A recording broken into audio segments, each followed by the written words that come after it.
All right, welcome to this week's webinar. Our topic today will be the commercial invest software. I have the Carrier version loaded on my computer, but the Bryant version works identically. So you can use either one of the two. This just happens to be the one that I have on here. The only real difference would be that the Carrier one may have some different larger size units as you get up, above 30 tons kind of thing. But other than that, they'll be the same type of software and they'll work exactly the same way. Like I mentioned, we are recording this webinar so you can refer to it later and or send it to someone else. And this is a little bit different than our usual types of webinars. There's no slides today. There's no presentation. I'm just going to open the software with nothing really pre-prepared other than my little, half a page of notes here on things I want to make sure I cover. And we're going to walk through the software and explain what various settings mean and give you some examples. If you are following along at home, or at work I should say, you will want to do this in a split screen fashion where you can see my screen and your screen. If you don't have dual monitors, then you probably will want to watch this webinar on your tablet or on your phone while doing the software on your computer. Or you can just watch what I'm doing and then you can try it on your own software later. All right, so for those who do not have the software and possibly would like to acquire the software, you can get it through HVAC Partners, which is Carrier's website, if you have a login for that.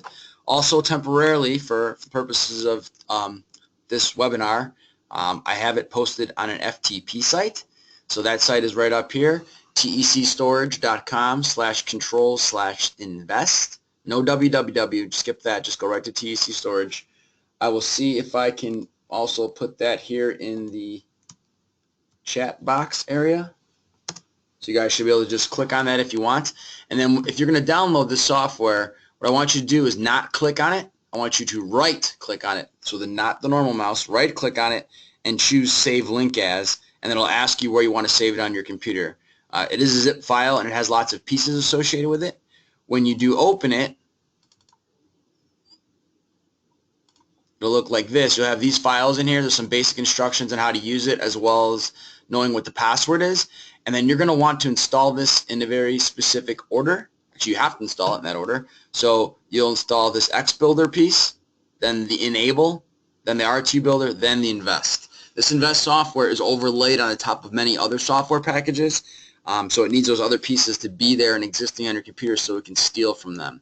So this is basically a modified interface to make your life really simple, but it's doing all the same types of calculations that we'd be doing with Carrier HAP, the hourly analysis energy modeling software. So this is just kind of an extra interface to that. So you got to have these other pieces on there as well. Once you have these pieces installed, 1, 2, 3, 4 of them, then you're going to have to put the password in. The password here, if you click on this and read it, password is the word bakery in all caps, and here's the place you would enter that. You go down to your start menu, go to programs, and then all these software programs you just installed will be under this Carrier ECAT section. And then yours might just be right in here. I have a lot on mine, so it's kind of evolved a little bit here. But on mine, I go under Utilities, and then you click on this ECAT Enable 2.11. It'll ask you for your password. You'll type in bakery in all capital letters, and that password will then tell you it's going to last, I believe, until, I want to say August 15th. Every 6 months, they change the password. And then if you are still a user of the software, then you'd have to get the password again from your local TEC guy, or if you're out of state, from your Carrier or Bryant distributor, whoever you work with locally. But you're good for right now. All right, so hopefully that helps everyone. Once again, if you have questions, type them in.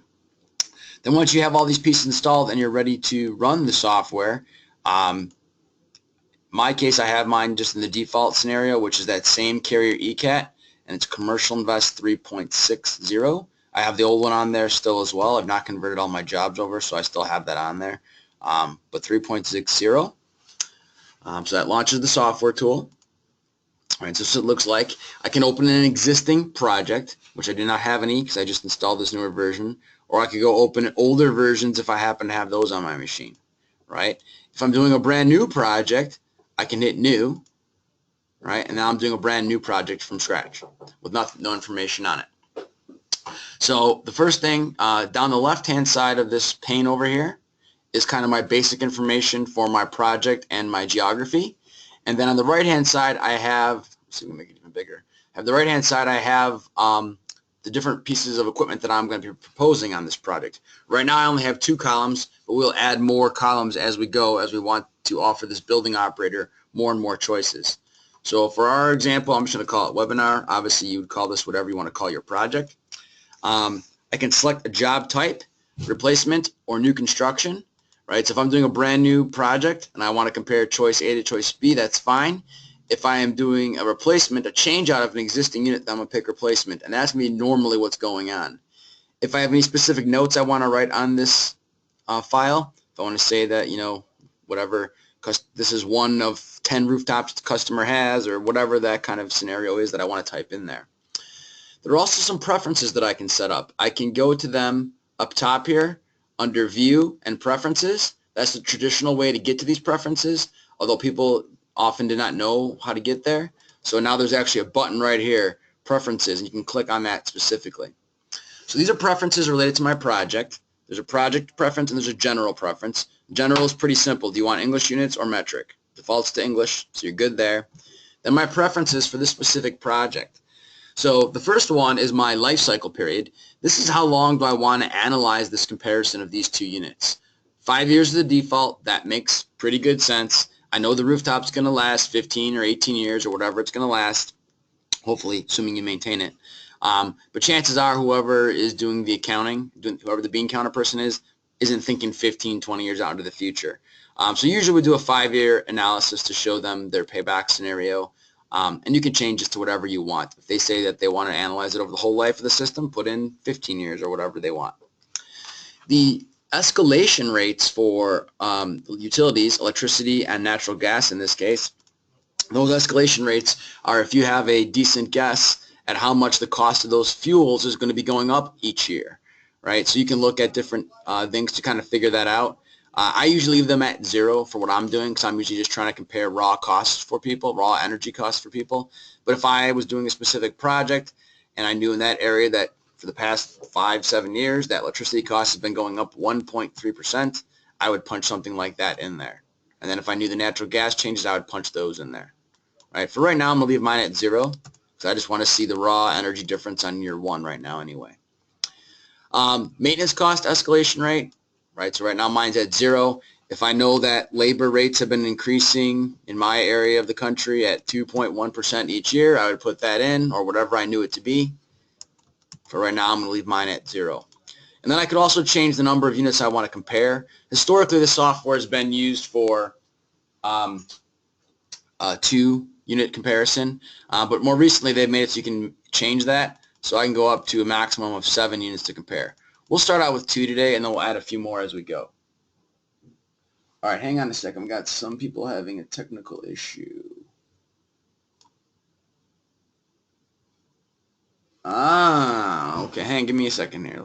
Why can no one see my full screen? So for argument's sake, all right, everyone's still seeing my...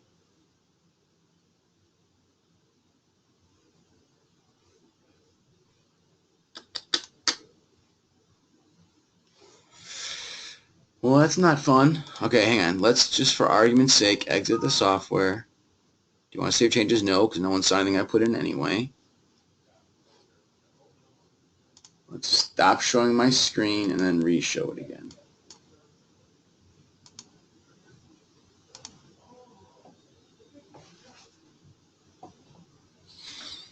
Okay.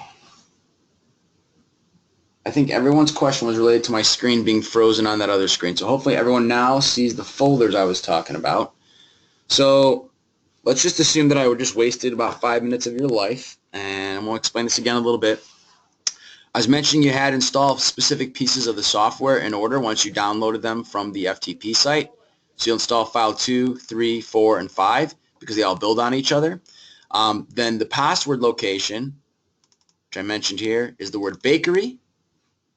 Right? So the word bakery, I'm going to go to my programs. In this case, it's Carrier ECAT. And yours will probably be listed right here. Mine is actually in another folder because I got a lot of stuff. ECAT enabled 2.11, and that's where you'll enter the word bakery, and it'll be good for 6 months on that password. And then you could always get a new password. There's no fees for this software, but it does expire for whatever reason, I don't know. All right, so then the software, let's open that up, and hopefully everything works beautifully on that. Okay, looks like I'm looking at it on my phone at the same time. Looks like everything's opening now. All right, so you can create a new project or open an existing one. We're creating a new one in our case. I can name it whatever I want. I said we're naming ours webinar or whatever I would like. It's going to be a replacement job because that's the most common scenario, and here's where I could type in just generic notes about the job. I mentioned you get to the preferences by going to view and then preferences, or I can click on here to preferences. This is where I was talking earlier about the 5-year life cycle period or changing that. The electricity costs, gas costs, if I know what they're going to be going up, or if I have a guess at what they're going to be going up. And then from my company's perspective, if I'm a maintenance service provider, what do I expect my maintenance costs to be going up? Generally, I put in whatever inflation is at the time if I'm doing a project example. For today, we want to compare specific technologies, so I'm leaving all these blank. But if I was doing this for a customer for a project, I would take my best swag at these things. And for maintenance costs, I usually put just general United States inflation in there, 1 point something %, just for argument's sake. All right, so that's how these preferences work on this project. And here's where I could change the quantity of units I want to compare. We'll start out with just 2 for now. The more I compare, the longer it does take to calculate. Under equipment specifications, there's 2 things that I can pick as my default preference, and then later on I'm picking things that are going to be different from unit number 1 to unit number 2 so I can compare them. But if I do choose an economizer on my units, this is the type of economizer control that it's going to select. So my choices are well, non-integrated is not allowed by code in Illinois or anywhere for that matter, so skip that. My choices are going to be a dry bulb, integrated dry bulb, or integrated enthalpy. Those are my 2 choices really. So I'm going to leave mine on dry bulb for right now. And in this equipment performance degradation rates, if I tell it I have brand new units with no age on them, then this doesn't come into play at all. But if I tell it I got a 10 or 12 or 15-year-old unit, this is what it's going to derate the equipment's performance each year. So if I tell it it's whatever, I don't even know, 11 EER unit, for every year of age, it's going to knock 1% off of that EER to account for slop, dirty heat exchange surfaces. Right? If your equipment is meticulously maintained and it's perfect, and you're like, this is ridiculous, I shouldn't have to have any degradation, I know mine's perfect and it's awesome and efficient, then put 0.0 in there. Chances are that's not the case. 1% is kind of a normal industry standard for mechanical things. For ventilation rates, I can either choose the ASHRAE 62.1 ventilation rate, or I can type my own in. I know it says 62.1 2010, but ASHRAE 62.1 as far as the ventilation rates are concerned are identical for 7, 10, 13, and 16. So it doesn't really matter if you're following a code that's on one of those other ones. This is the same answer as far as this particular portion of ASHRAE 62.1 is concerned. If you're in the city of Chicago or the state of Wisconsin or somewhere else that does not follow ASHRAE or does not follow IMC, then you'll go type your own in and tell it exactly how much CFM you want. In our case, we'll leave it at the ASHRAE standard. Refrigeration data, if I have a system that's been installed for a while, chances are it's not perfect. It leaks a little bit.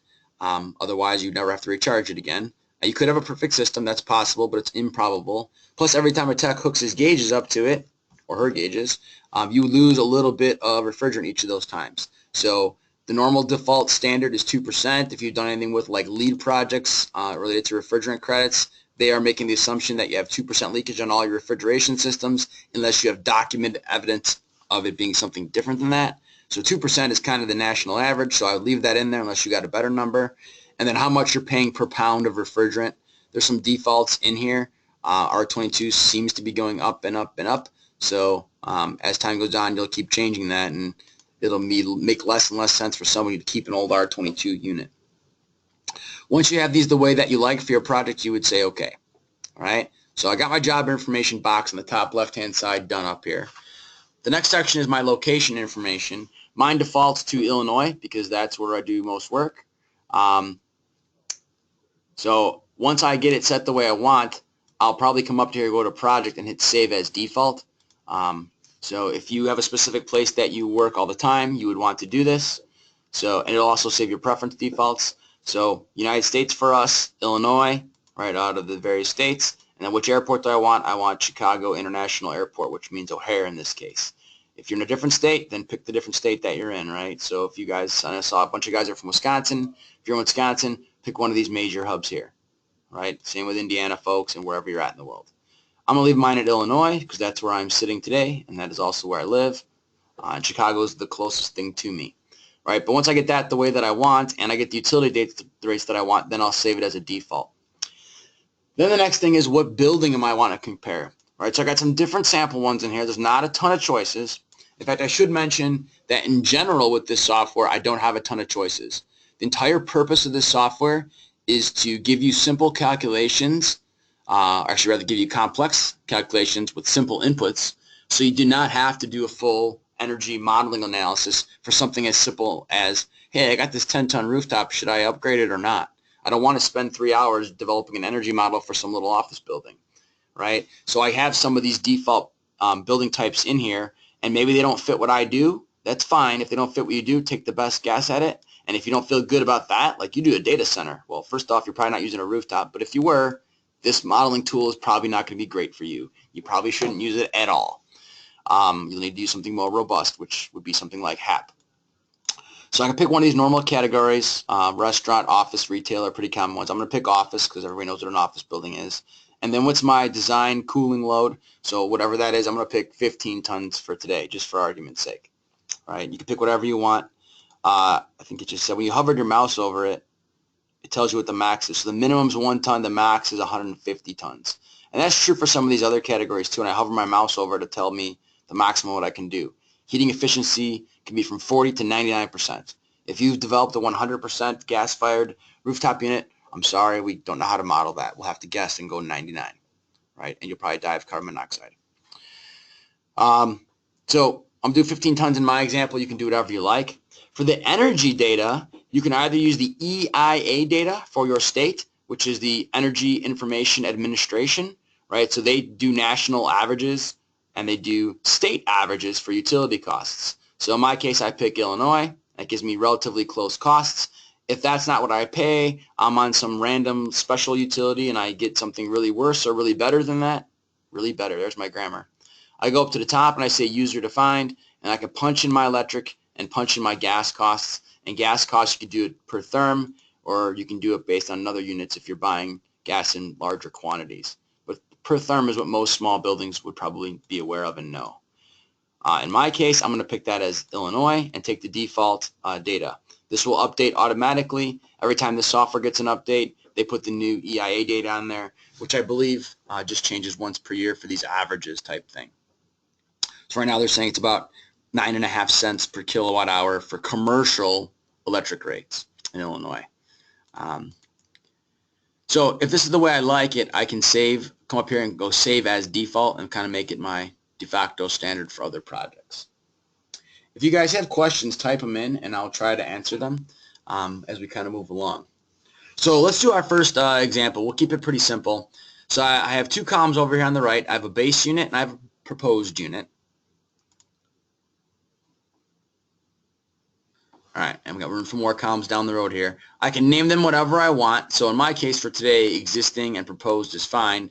But in your case, you might want to say RTU 1, just maybe that's how they have it labeled. It's RTU 4 on their project, on their building, on their roof right now. And I'm going to put RTU 4 new or something like that. Whatever you want to do it, it's fine. Oops, I'm not a good typist today. All right. So then for each of these, I have a column, and everything in this column is for that specific unit. Everything in this column is for that specific unit. So the first thing is, what do I have, right? So in my case, it's been defaulted to cooling with gas heat because I saved my default page that way. If you're in another market where you guys do a lot of electric heat or whatever, then pick that and come over and save it as your default. But you can switch it on every job, and you can compare the stuff. So I could do a gas heat unit here and say, well, what happens if I put a heat pump rooftop in? What would have changed kind of thing? So I can do that kind of stuff. We're going to start simple. We're going to compare things that are already pretty similar. So I'm going to do cooling with gas heat because that is the dominant situation in the Midwest. Then I can come down here and I can pick a specific manufacturer and pull their data on existing units, or I can type in my own data. If I go user defined, then I got to come down here, tell it what the tonnage and what the efficiency rating is for both cooling and heating and the size of the burner and fan and all that kind of stuff, right? All the stuff below here, I got to tell it. If I pick a specific one, like I'll say, well, let's replace an old carrier unit, it's defaulting to a new carrier unit, so I probably wouldn't have that on the roof right now. But let's just say I did. Let's say I want to just compare 2 brand new units just to see something cool. But if I was picking an older unit, then they would tell me the model number, and then they would tell me the approximate vintage years of that, so that way I have a pretty good guess at what that is. Same thing if I was to drop down and pick a train unit, tell me some model numbers and some approximate vintages of that to get me something pretty close. If I know something different, I can type it in. If I don't, this is better than nothing, right? So all these are the same way. I'm going to stick on the carrier path today, and I'm going to say I got a TC unit that's basically brand new, right? So even though I picked replacement over here on the left, that's fine. I'll tell it I have 0 years of age, right? I got something that's basically brand new. I just want to know if I should do this or that. So a 48TC is the most simple unit that I can buy. It's already defaulted to a DD16 because it knows I need 15 tons, and that model number would require me to get a size 16 unit, and it's defaulted to low heat. Low heat is what is normally used in this, well, low heat is what's normally needed in this marketplace for most applications, unless the building's really, really, really poorly insulated on a thermal envelope, and then I might need medium heat or something like that. I know a lot of you guys use medium and high. That doesn't mean that that's what's normally needed. Pick whatever you feel comfortable with here. I'm going to pick low heat. Age 0 in this case. It knows the tonnage and it knows the efficiency because I picked it by the model number. If I didn't, these would be white instead of gray, and I could change them. It also knows that it's a 2-stage unit, right? Because I can do 1, 2, or sometimes 3 stages. It knows my heating BTUs, right? It knows my heating efficiency, 81%. And it knows that normally I'd have the medium static 3-phase power fan at 3.7 brake horsepower. I could have picked a different fan if I know I got the high static one. Okay, well then I got 6 horsepower. Right? Or no, I got some lower static one. I got 2.9. Medium static is pretty common, so I'm going to leave it at that for today's purposes. But you put whatever you have on the building there. And then my indoor fan, my blower, does it have 1 or 2 speeds? For an existing unit, it's normally going to have 1 speed. So right now on the left, I basically have the legal minimum thing that can be sold in the United States, right? It's the worst thing that could sell anywhere in the United States, right, from an efficiency standpoint. Then in the right-hand column, I pick what I want to compare it to. So for right now, I'm going to compare it to a code unit just for the heck of it. So I'm going to pick cooling with gas heat. I'm going to have the same model, TC. I'm going to change that to be what I know to be the code unit. My efficiency jumped up there. I'm going to pick the model number that goes with that, so DD17 low heat would be the rest of that model number. So 48HC DD17 is the full model number. So I got that guy. He got his efficiency. He's still 2-stage. He's got a little bit bigger burn room because that just kind of comes with the territory for this size unit. If I had picked smaller units, then it might not be the case. 81%. Motors are kind of similar, a little bit better in this case. All right. And then I'm going to hit calculate. Well, let's just explain real quick. I also could choose economizer, ERV, or DCV functions, and we'll do those in a couple minutes. But for right now, I'm going to leave it compared to the same.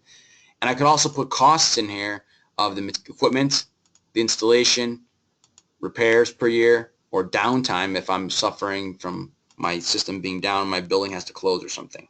Right now, I'm going to leave those all at 0. I just want to see the energy savings without the payback stuff for the moment. So if I had calculate, there's different reports that I can run. Comparison reports, which you're normally going to run. Cover page just tells you the nice thing about who the building is and all that kind of stuff, which we didn't even type in at this point. Assumption and calculations is usually something that I would run. If somebody looks at my report and then says, well, what about this? What about that? What about this? What about that? Then I'll look, okay, let's go see what the software assumed. Then I'll run that report. For right now, I'm just going to do the comparison report, and I'm going to hit generate report. And that'll take half a minute or so for those two systems to calculate. And I'm going to look and see if you guys have any questions typed in. And there's a bunch, but they all seem to be related to when my screen was frozen. And no one's had any problems since then, so that's good. So it does take a minute or so to run the report because it is actually doing full load calculations on 8,760 days out of the year. In this particular case, it's telling me this is my report, so I didn't title my project, I didn't save it or anything, so it's kind of blanked out. We can go back and fix that stuff. I titled it in my thing, but I did not title it in the save section. I never hit save. Comparison, I'm comparing my new unit versus my old unit, to whatever I call them. Over a course of 5 years, because I told it I want to know about a 5-year scenario, it saves $1,100. I have no repair, maintenance, or refrigerant savings because I told them all those things were 0 in our case. But if I had put those in and put escalation costs in and stuff, then it would have shown me that. But right now, I just wanted to see energy, right? So combined, it's the same. It saves me $229 per year, which is 7% energy savings. And then it tells me where the savings is coming from. $160 of that per year is coming off the fan because I had a 3.3 instead of a 3.7 horsepower motor. I got $100 coming off the cooling, and the heating was a little bit of a penalty because the heating burner was bigger when I went to this unit. Right? So the netted out at 7% total savings. I can look at the same thing graphically over 5 years if I want to, and then I can look at the further breakdown if I wanted to do that as well. I didn't use a lot of these features yet, so they didn't have anything. And then I can look at some other metrics on this report if the customer is interested in that. I want to know how much they're going to save on CO2 emissions and stuff like that. Right? So nothing on refrigerant because I told it I had no difference in my leakage, so the refrigerant would be the same. But I got some savings on CO2 from the energy side of the equation. Here's the schedules it was assuming. Well, how did it know these schedules? Because I told it I had an office building. And it's assuming for an office building that I'm probably going to be running this range of hours, right? My lights and my HVAC and occupants are pretty similar in this case. I'm told I am going to work on Saturdays, and I'm probably not going to work on Sundays. That's the default. You can't really change that. Once again, this is a simple interface to compare one option versus another option. If you need more robust exact calculations, you need to use a full energy modeling software. And then I do have some detailed reports that come out on the actual units and what I had chosen specifically on these units. All right. So I'm going to close this for right now, and I'm going to show you another example, just for argument's sake, because I know some of you are thinking, well, I was on the webinar last week, and it said it was only 1% savings from going from a base unit to a code unit. And that was true, but that happened to be a 10-ton unit. If I go to a 10-ton unit, say my load's 10 tons, and I come over here and I pick a DD I want. Oh, actually, I want to keep the same model. I want to pick a DD. There we go. Then I compare that against the code unit, and I'll pick him. So if you notice before, I had to pick a DD16 to get 15 tons and a DD17 on this unit to get it.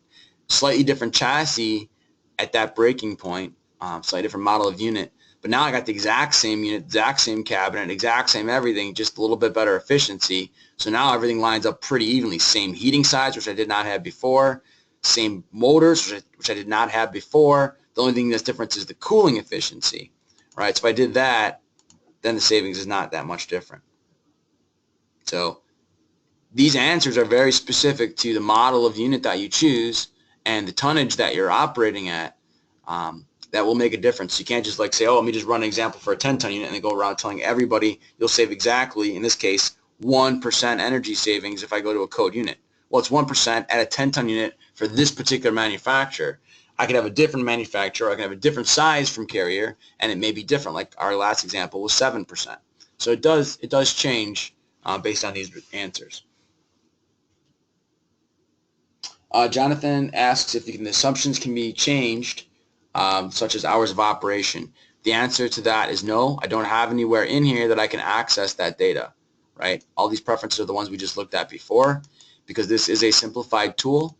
So if I need to do more detailed energy modeling, I would have to use the HAP software or some other comparative tool. This is quick, simple, kind of fits into what I call 5-minute tools. So no, I can't change the hours of operation.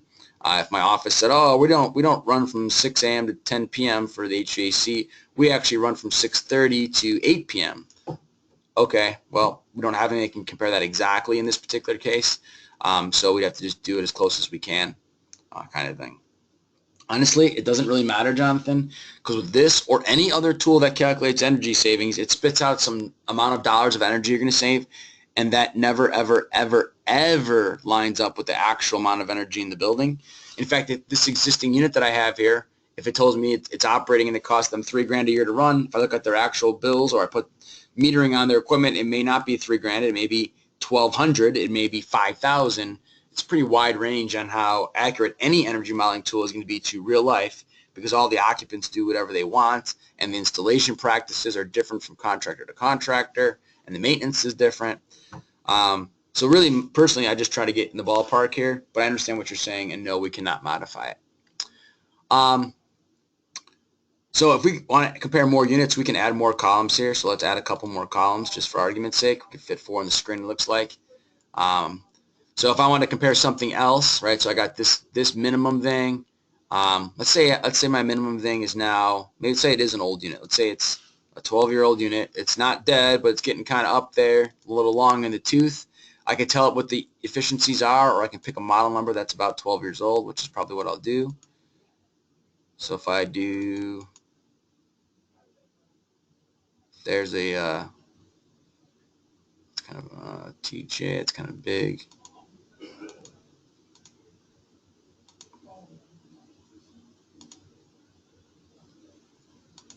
guess that's probably about the closest age range there. That's too big though. I don't want that. I gotta go smaller. Here we go. Now I got the right sizes. All right. So maybe I have a 12-year-old unit, and maybe it is a I have 10-ton load in this case, and maybe it's probably a medium heat because that's pretty common, right? It's 12 years old. There's its efficiencies. Blah blah blah. Let's say for 10 tons, 12 years ago, I probably didn't have an economizer. So then let's say my new proposed unit, I'm going to go with a code unit. So that's that guy there. I realize I don't need the full heat. I'll get away with the medium heat. And I'm going to put an economizer because that is going to be required by code.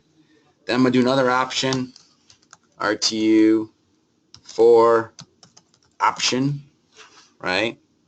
And I'll pick the same kind of unit. And then I'll tell it I got the economizer, and I want to do a CO2 sensor, and I want to do staged air volume, right? And then let's say over here I can say I want to do RTU for option, I don't know, B. Or actually that should be option C. That should be option B. That should be option A, all right? So in that case, let me get something that's a little bit even higher end. Like this guy, low heat. He's actually a 3-stage unit. The multiple speed fan. I'll put CO2 and economizer on him. I'd love to put an ERV on there, but for an office building that's this small, it's a little bit difficult to pay that scenario back. Let's just do this right here and hit calculate and see what happens. So run my comparison report, generate that. It'll take a little bit longer now because I have 4 options instead of 2, which will give me time to take a drink of water and check if you guys have more questions.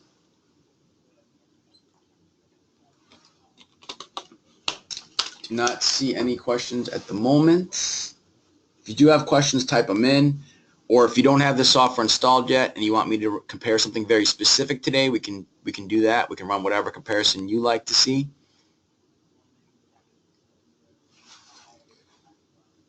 And then we'll also talk about saving stuff and transferring files to coworkers and things like that. So I had 4 columns, which means I'm going to get 3 answers, right? Because one of them is the basic answer, which in our case was an old unit, which I didn't really put any age on. So it's an old unit that I told it was brand new, which was kind of dumb on my part. But in any case, so my various options, sometimes I name them what the options are. In this case, I happen to know what they were. So this was going from the worst thing that a manufacturer can build. I shouldn't say it that way. The least efficient thing a manufacturer can build in the United States versus the least efficient thing I'm allowed to install in Illinois or anywhere that follows IECC 2015. It's going to be a 28% savings. So if I go to the higher efficiency unit and I add the economizer, that's what I'm getting. If I add the economizer and I added DCV, I'm getting 52% savings. And I picked the higher end unit, I'm getting 57% savings. Right? I should have named them what I was doing with them because that makes it more useful. Right? So sometimes I'll do it like this. RTU4, code, RTU4, existing, RTU4, code, and DCV. RTU4, code,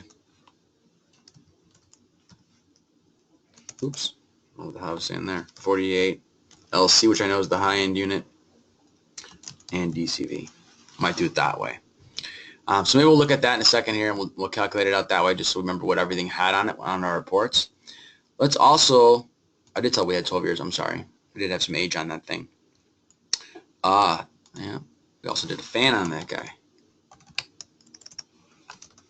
SAV and DCV. That's a big difference, right? So let's just do it again real quick. I didn't change anything. I just changed the way I named them because obviously naming option A, B, C didn't really help me. All right, so now I have the labeling better. So a existing 12-year-old unit versus a code unit, saving 28%, $880 a year. Instead of the existing unit, if I replace it with a code unit that has staged air volume, which means a 2-speed fan, plus DCV, which means a CO2 sensor, then I got this huge leap up here to 52%. Most of that, just so you know, is coming off the fan. And if I go to the high-end unit that has all that exact same stuff, I'll get another bump in efficiency on here. I'll get my little graph. You can see the big jump right there. And then I get a little bit different looking report because I have more than 2 to compare. So I get a comparison of each one of these against the base case. The base case was RTU for existing, right? So what was I saving, right? And where is it coming from? The indoor fan, the compression system, the heating system, and then I have heating electric, which I don't have in this case because I had all gas systems. And the detailed breakdown like we had before on where it's coming from, maintenance, refrigerant. Now you see there is some refrigerant in there because we told that we had a difference in refrigerant from R22 to R410A. So add that 2% year leakage, how much refrigerant is that going to make me buy, right? So if I'm leaking 2%, I got to replace that when I do the maintenance, right? So R22 versus R410A are not the same prices. So there's a slight little amount of a couple $100 in these columns over time, but in the grand scheme of things, it's not a major portion of it. But it does add up, and as the price of R22 goes up, it'll be a bigger and bigger deal. And those same metrics down here with the CO2 emissions, and then the hours of operation assumptions, and other basic assumptions like that. Right, so all that data. So you can print this off and give it to someone, and it's pretty complete, except for the one thing we didn't do is we didn't save it to give it a name. So let's talk about a few of those type of things. Under project, I can choose save, which means save my existing project exactly as it is, or save as. Generally, the first time I save anything in any software tool, I like to do save as. Right, what do I want to call it? I'm going to call it webinar example because that's what this is, and otherwise I'll forget what it was for. And tell it where it's going to go. I can leave it in the default project folder for all of my projects that run on any of these pieces of this software tool, or I can save it somewhere else if I want to. I usually just leave it there and hit save. Now I have that particular one saved, and I can come refer to it later and open it up by name. The other thing that's interesting up here is archive and retrieve. So if I did this nice calculation and I wanted to send it over to somebody else in my office or send it to a customer, or a customer wanted to send it to me, right, what you would do is you'd open up this job that you just did, right, in my case it's already open, and then I would archive it. And basically that'll put it into a self-contained file, right, so I don't need to have this software necessarily to move the file around. The self-contained file called .e3a, which is something that carrier software tools, including HAP and Schiller software and all that kind of stuff, uses this file format to transfer files. The A means archived. So that .e3a file, I'll save that, right? And I'll save it on my desktop or whatever I want. And then I'll email it over to someone else, right? And then what they'll do is they'll open their software and they'll go to up here to project. Well, they'll open up the software, a new project, not the existing one they had, and they'll go to project and pick retrieve. And it'll say, I don't want to do that right now. Is it okay to proceed? No. I don't want to lose what I have. It'll say, I'm going to go grab that file you just told me about, and I'm going to open that up so you can see what your coworker had just built. Right? So that's how you can transfer files between different people. If I want to start adding costs of things on here, I can do that. Obviously, for an existing unit, my purchase cost is nothing. My installation cost is nothing because those things already happened in the past. It doesn't matter what I paid for those things because those are done and over with, and 12 years ago that cost was absorbed. Now my choices are either fix this existing unit or buy a new one, right? So that's what I got to think about. I can put my maintenance and repair costs in here, right? So the chances are pretty high with a 12-ton unit. If I'm replacing it, excuse me, a 10-ton unit, replacing it at 12 years, it's because it has a problem with it currently. It's got a bad compressor, or there's a problem with the heat exchanger, or something not good happened to it. That's why they called me out. It could be that they're proactive people and they want to schedule replacing their equipment in advance, but that person is very rare. So chances are it's broke, and I'm out there and I just told them that they need, I don't even know what they need. They need a new circuit board and some new wiring in the control enclosure because this one got full of snow because they never put the screws all the way back in the panel. That's never happened before, right? And let's just say all that stuff to buy all those components, to replace those circuit boards, and your labor to install and wire them in, let's say it's $1,200. So we punch that in, right? The downtime loss, we don't use that very often, but if they've been having problems with this unit a lot, this particular unit a lot, and it's been down, which has been causing the building to be too hot or too cold, and people have had to leave work, right? You're sending them home or something like that, or it's a retail store and they think it's affecting their business. If they can tell you how much they think it's costing them per year, great. They probably don't know that, and if they do, that's fine. They can give it to you. And if they know it, that to be such a large number, it's going to dominate the discussion. They're going to tell you, yeah, it's gone down 3 times this year, and we sent people home 3 times. And each time we do that, sending 10 people home 3 times a year, it costs us X, and you're going to find out it's really large, thousands of dollars. For right now, I'm going to leave it blank. The second unit here, I'm going to have to buy that unit. I have no idea what these units cost, so do not quote me on any dollar amounts. I'm going to totally make up a number, and I'm going to say just argumentatively this is a $5,000 thing. And I'm going to say that it's going to cost, I don't even know what that is, $3,000 to get a crane and have somebody set this on the roof. And the maintenance and repair costs, well, there shouldn't be any repair costs because it's brand new, but there'd be maintenance costs. If I didn't add any maintenance costs in there, I would just put the repair. So if I was going to maintain it and repair it, let's say I got enough units on my roof that I spent $250 per unit to maintain it twice a year, $500. So I'll make that $1,700, and I'll make this be $500. And we'll argumentatively say, well, this one's a little more complicated because it's got the VFD, so let's say it's $550, just so it could be something different. Installation of these costs the same, right? I'm getting the same crane, and I'm hiring the same people to stand on the roof and set the unit with the crane, right? So those are basically all the same installation costs. My purchase costing me something more. I have no idea how much more, so I'm going to make it up. I'm going to say that's $6,000, and I'm going to say that that's $7,000, but I don't really know. So do not use these numbers when you're bidding some kind of job. I don't know what they cost. I'm not a cost guy. Just want to have you see numbers that show up in the sheets here. And I'm going to hit calculate. I'll say generate my report just so we can see what it looks like a little bit differently. Because before we were just looking at energy and it's all we really cared about. Now we're telling you that we have other things involved, right? So my energy savings over 5 years, let's blow it up a little bit for you guys. My energy savings over 5 years, or actually first off, my payback period, 3.5-year payback, 3-year payback, 3.2-year payback. That's based on my fake costs of buying these things. Do not use those costs because I have no idea what a contractor is going to sell this thing to a homeowner or building owner for, right? So don't use these costs. This is just for argument's sake. So forget about what those things were. Just look at the kind of concept of it. How much energy will they save over 5 years? This would save $4,000. This would save $8,000. So yeah, this example was a 3-year payback versus a 3.5-year payback. You're kind of already leaning towards this.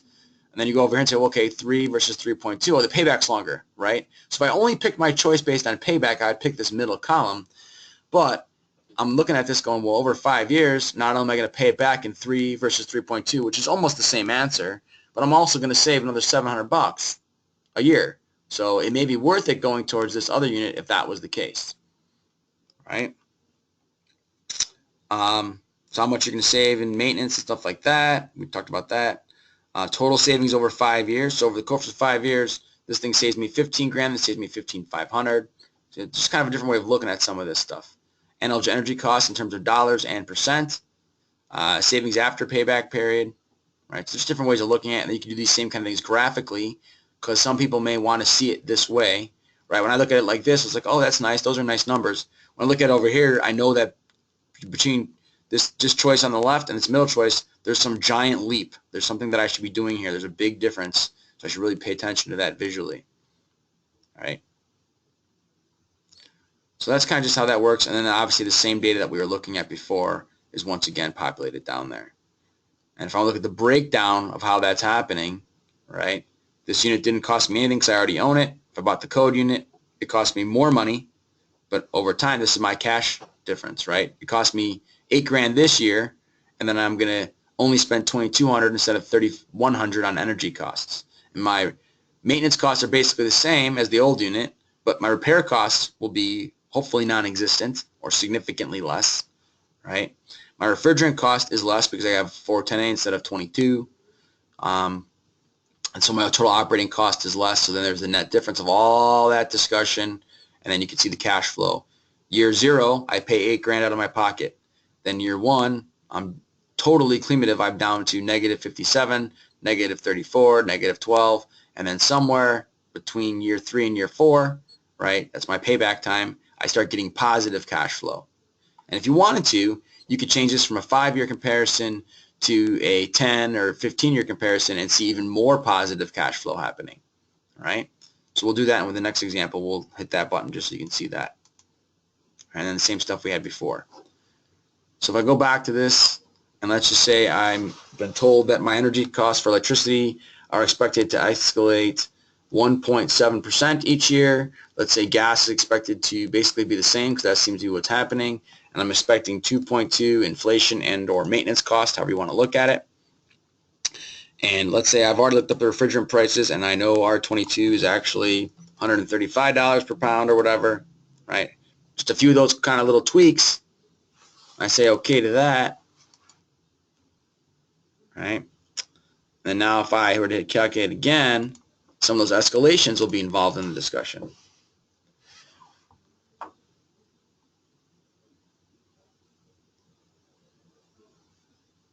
Let's see if we have any questions.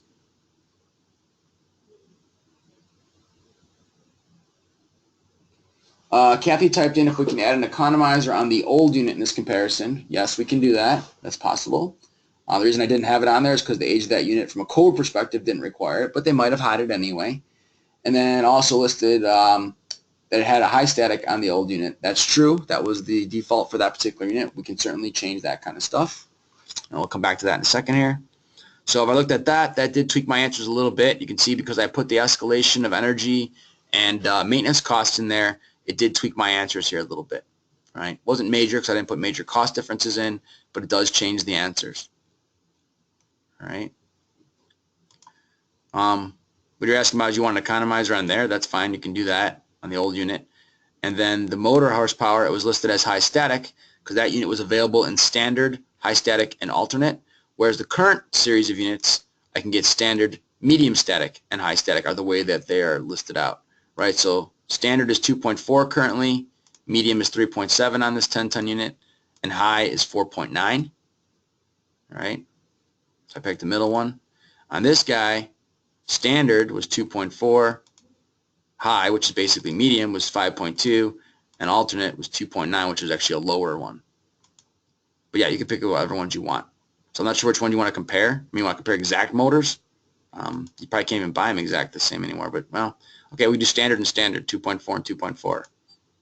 Obviously, you can't just randomly pick these. In real life, you have to either at least get what they had there or do some exercises on sizing the ductwork to determine how much the motor was oversized, and all motors are in fact oversized. Determine how much it was oversized and see if you can go down a size. But yeah, we can make these all have the same brake horsepower if you want, Kathy. The other thing I want to change on here real quick is I wanted to change the comparison life cycle and say 10 years just so you can see the cash flow type stuff. Say, okay, now our energy savings is going to go down because we told that we had the same motor now and the same economizer. So now we're mainly looking at only refrigeration savings, which is less exciting than if I went to an economizer versus non-economizer, but we can certainly do that. And while that's happening, David asks, does the repair number repeat for the 5 years of your comparison, or is that a 1-year repair cost? That was a per year cost. We can go back and look at that. Actually, look at it right now on the bottom. Maintenance plus repair, dollars per year. So if I thought this unit was going to be repaired now and not need any more repairs later, then I can go ahead and make that be a different number.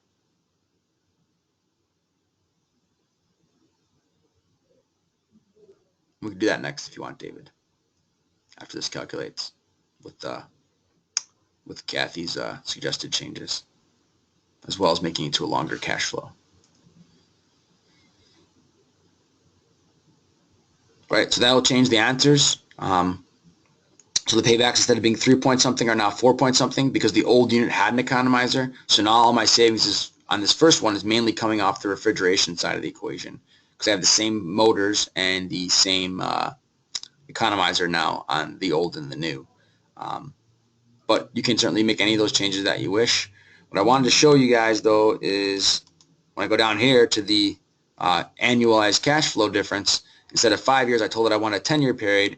So now I see how much money that it's costing me to have this new system, right? I bought it for $8,000, and the energy and or maintenance type savings paid it down by $1,600. So now I'm only in the whole 6, 4, 3, 1, and now I'm in positive cash flow. Now the unit's making me $500, and it's making me 23, 41, and over 10 years in total, even though it cost me 8 grand, it actually made me 10 grand, right? So it's kind of just another way of looking at it, right? So yeah, it cost $8,000, but it made me $10,000. In this case, it cost me $9,000, but it made me $14,000 in my pocket, right? So to David's question, yeah, this number here, everything in this bottom section, David, well, not everything. The purchase and install costs are a one-time thing. The maintenance and repair costs are per year. So if this was something you were repairing on the unit, but you didn't think there was anything else wrong with the unit, it was going to need no more repairs on this 12-year-old unit, I could put in $500 to match the maintenance of the old unit and the new unit, both $500. And then what I would do is, because there's no one-time repair cost section, I would put the one-time repair cost right here and put that $1,200 there, right? So it's basically going to cost me $1,200 to install the new repair on the existing unit, if that makes sense. Or if you wanted to do it differently, you could say, well, the widget, I forgot what I said before, the widget cost me $500, but the labor to install the widget, I don't remember what we said was wrong, that cost me $700, and I get my $1,700 that way. Do it that way. If it was a one-time thing and I did not expect any more problems with this unit. Chances are, when you're doing this comparison, the old unit versus something brand new, I'm expecting to have some kind of repair costs in there because it's not going to run perfectly for 5 more years. Something else is going to break. Whereas from the building owner's perspective, if I bought a brand new unit, it's going to have a warranty. And if something breaks in the first year, you're going to fix it, right? And if it breaks after that, there's still going to be some kind of parts warranty on major components like compressors. So in this case, if I do that, we made these units so similar that there's no payback in the 10 years that I asked it to show me the payback in, right? Because between David's change of this, right, and Kathy's change of saying, well, make the unit have the exact same motor and economizer. So same motor, same economizer, same economizer. The only difference between these two things is the refrigeration efficiency, which in the grand scheme of things is very minor compared to economizers and stuff like that, right? If I want to see what the real payback was, I could either do the math, or I could say, give me an even longer payback period, just so I could see what it would have been and see how close it was to 10 years. But honestly, if it's more than 10 years, nobody wants it anyway. So that particular example, no one would have bought.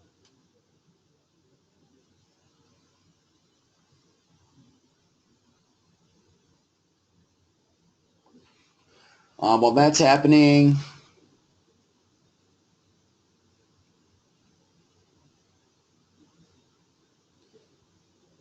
Vanessa asks, do you measure CO2e or CO2? Do you incorporate the global warming potential of the leaked refrigerants over time in the CO2 emissions calculation? I have no idea, Vanessa. I have no idea how they've coded this software in terms of the CO2 emissions. And to be quite honest, I've never actually used that because my experience and most of my coworkers' experience with rooftops have been the people that are buying rooftops aren't super concerned with this. If they were super concerned, what she's talking about is this, super concerned about CO2 emissions, they probably wouldn't be buying rooftop units. They'd probably be putting 98% efficient boilers in with water-cooled chiller plants or geothermal units or something like that. But to answer your question on how these things are calculated, I don't know. It's CO2e, not CO2, to answer your first question. But I don't know. Okay, well, I do know actually if I look at it, literally what you asked. Is it CO2e or CO2? It's CO2e on the emissions. Do they incorporate the global warming potential of the leak refrigerant? Yes, that's right here. So there's leak refrigerant, global warming potential. I don't know if the global warming potential is part of that. I don't know.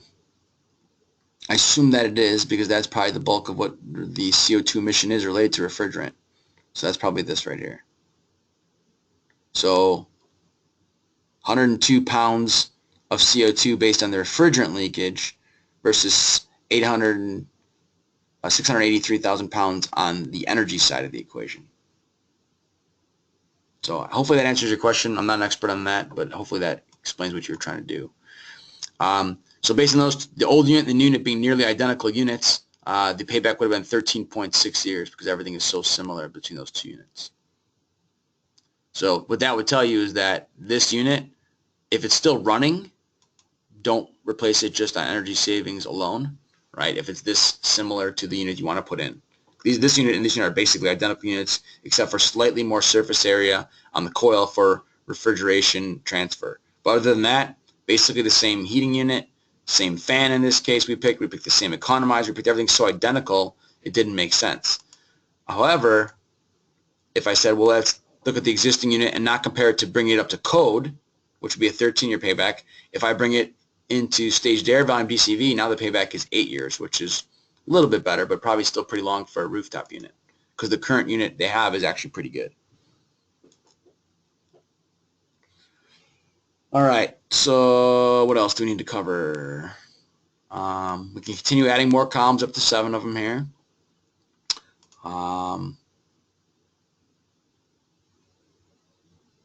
You can explain oversizing a little bit. Oversizing does have an energy penalty. What this unit peak cooling load should be from your load calculation. It should not be off the nameplate of the existing unit when you can avoid doing it that way, because nearly 100% of equipment, boiler, chiller, rooftop, residential furnace, air conditioner, everything is pretty much oversized. So what I want to do is put the load calc in here. So if it says I need 10 tons for my load calc, or let's say it needs 9.75 tons, whatever it happens to be. But if on the existing unit, what if they had a 15-ton unit on there with high heat? And I really say, okay, I'm going to do a 10-ton unit with medium heat. That's a pretty common scenario. The heating's oversized, the cooling's oversized. This happens a lot. Or maybe I don't want to do, maybe I want to not cut it as close. Maybe I want to do a 12.5-ton unit with medium heat. Right? So now I got 15-ton high heat, 12.5-ton medium heat. Right? So 2.5 tons oversized on the cooling, basically 100,000 BTUs oversized on the heating. That happens a lot. In fact, that's probably still oversized, but it happens a lot. So I could do that kind of scenario. Tell what motors I want to use. So I got medium statics on all of these. That's probably not enough. It's probably going to go that way. Look at that, super static, 9.9 brake horsepower. That's a beast. Don't buy that. It's about as close as I can get them to being similar to each other.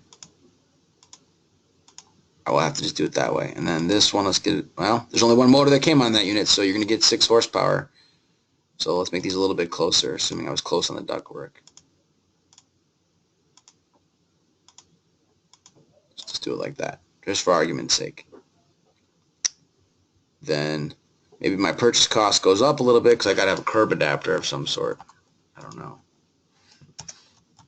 I'm making up prices, so it doesn't matter, I guess, but in the grand scheme of things.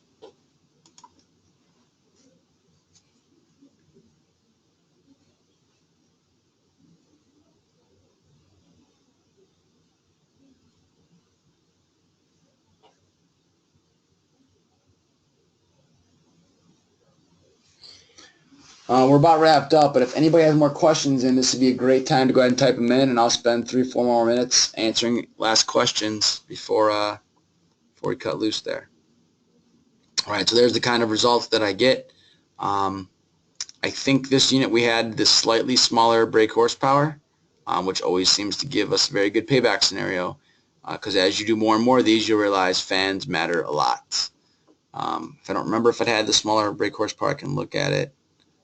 It had 4.9 versus 6.1. So just going down 1 brake horsepower, as well as having the more efficient unit with some extra accessories, ends up being a pretty large difference in payback. I mean, an 8-year payback job is not going to get sold. A 3-4-year one might get sold, especially if you can show them this kind of information on how much they're saving over time, right? If you can show them the cash flow of what happens, go to the exact unit over 10 years, right? Boom, they're going to make, this unit's going to make them $50,000. Yeah, they have to pay, in our example, $9,000 to get this unit, right? But then after a couple years, they're even. And then from year 4 on, the unit's paying them back. And after 20 years, it'd be $50,000, but it's not going to last 50 years. But whatever it lasts, 15 years, $33,000, right? So you can show them that kind of stuff. If their existing unit's old, if it's a 12-year-old unit, what I probably would do is use a 12-year payback example just so I can see the 12-year cash flow for them and say, oh, you're going to save 23, you're going to make 23 grand over time. Right? You're not going to save that, you're going to make it because you're going to make 23 plus the 9,300 up front. If they have the unit on the roof 25 years, maybe I'll put 25 on here and show them that cash flow. There's different ways you can do it. There's a lot of flexibility with this tool, even though you're also simultaneously constrained on a lot of different things. I know that I was just randomly picking stuff. It's not exactly what you would want to compare, but the whole point of this is that just you guys feel comfortable with it, and then you can download the software and you can change stuff and you can compare. One caveat that I would like to make is that when you change some things over here on the left-hand side, it often changes things on the right-hand side, so you need to go back. So if I had all this the way I want it, so, oh, that looks good. Oh, but I really don't have a 9.8, I had 9.5 load. Right? If I click on that, like you saw my motors just flash, they changed a little bit. Right? They went back to medium statics by default. I think I had economizers checked on some of these before. Right? But if I change something over here, it usually goes back and wipes that kind of stuff out. Right? Took them back off because it basically takes you back to the bare minimum options, and you have to go change your options again. So if you change stuff on the left, be prepared to go back on the right and verify that the things you want are still there, because some of them would have changed and you might not have noticed. I don't want you to do like I did and accidentally take the economizers off even though you really wanted them on, right? Because the code unit would require an economizer on those two buckets right there, right? And then, like I said, you can save your job. We already saved it once, so now we can pick save instead of save as. It was successfully saved, so I can exit. And then when I open this software the next time around, it says, do you want to open one of your existing projects and they'll all be listed here, or do you want to start a new one? Well, I can open my existing one, and it'll take off with where I left off there. And I can continue working on that one, right? Okay, any last questions? Let's see. Lewis asks, where do I get software download? So if I go back to this FTP site that we're on, the website is tecstorage.com/control/invest. And if you look down in the bottom right-hand chat box, it does have that link there, and you can directly click on that. And when you do that, you can pick Bryant or Carrier, and then right-click, not left-click like normal, but right-click on the one that you want and choose Save Link As, and then save it on your desktop, unzip the file, and then you got to install the pieces in order. So there's just a couple little notes on here, and then you do number 2, number 3, number 4, number 5. You need all 4 of those pieces, right? And one of these guys has the note telling you the password is the word bakery. And then once these 4, 1, 2, 3, 4 are installed, you'll come under here and go to your programs, ECAT, and there'll be one here called enable, or in my case it's on the utility folder, ECAT enable. That's where I put the password bakery in, and the password is good till August. And then a new password they issue. All right, if you do have any final questions, feel free to send me a note. I will, in the chat box, since I don't have a webinar slide today, like I normally have a slide with my contact info, we don't have that today. So I will just type my info in the chat box. You'll see my emails there. And if you want to call me, you can. The only thing with calling me, as you mostly probably know, is I teach classes every single day. So if you call me, you're probably going to get a return call in the evening because I'm probably teaching during the day. Not every day, but like 4.5 days of the week. So that's usually the case. All right, with that being said, I am going to close the webinar and end the recording, and then this will be available to anyone who wants it in the future. Thank you guys for your time. I appreciate it.